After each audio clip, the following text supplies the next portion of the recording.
Do tejto súťaže som sa prihlásila v prvom rade kvôli tomu, aby som si zlepšila svoje zdravie, svoju postavu. A v nemalej miere do tejto súťaže ma doviedol môj úžasný tréner, pán Jaroslav Benčík, ktorému by som toto cestou chcela poďakovať.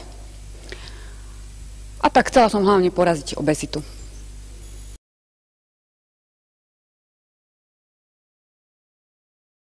Na prípravu som informácie čerpala samozrejme od môjho trénera, ktorý mi zostavil stravovací režim, takisto i cvičebný plán a takisto i z vášho časopisu Maslo Fitness.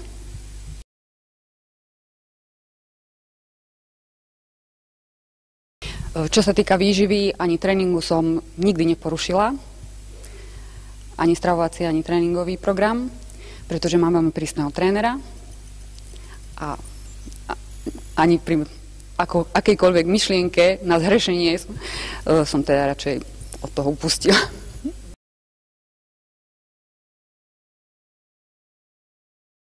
No, zostať v takej forme, ako som doteraz a ďalej na sebe pracovať a možno do budúcnosti nejaké majstrovstvá.